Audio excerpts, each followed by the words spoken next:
İşte yanan tamam nette etsin. Yine 4 solo 2 3 2. Futbol gidiyor otur.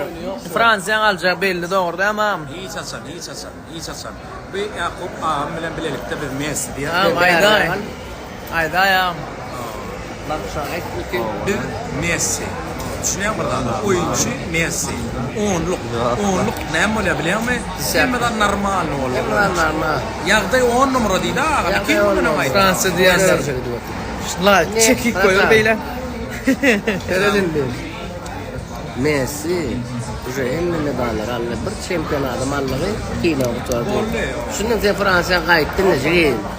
Sen normal olur. Zaten saklayatta saklayıp da oyunun şu an 18. minde gidiyor oturuyor. Normal.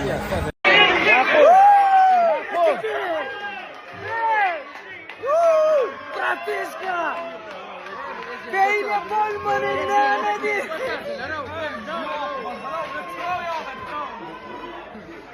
Toka maydaydı!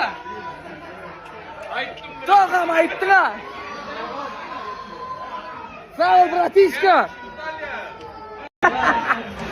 هذا تشمل في بولايا هذا تشول في طاقة بتشول في قوة يا غيرك قوة دي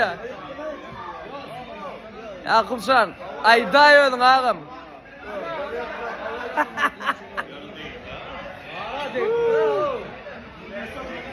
Göreydi. Göreydi ağam. Kim Arjantin, kim Fransa? Argentino. Benim Arjantin. İlyas, gel İlyas. Kim Fransa? Fransa, Arjantin.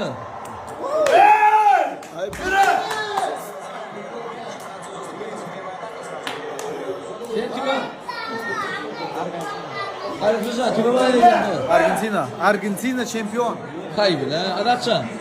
Ava. Kime böyle diyeceksin? Bravo. Ömüyor, saçını değil mi? Men gap. Big. Böyle. Oyuncusun oyuncu. Ecem'in birincinin çağrı yok. Ağlama. Ol bice yine şu çözüyorsun. Penaltı açığını sen çözmelik balın, kamandan çözmelik. Borcu vay. Ol penaltı ağırlığı var ha. Ondan yine şu çözüyor seni, manglay çözüyor. Bice oluyorsun. Ay borlu. Ziyan yok. Çıtırdım. Bey var, utullu deyip. Ay ziyan yok, ziyan yok. Şu bir varsın, ağıyla yenmiyor oğlum başka da.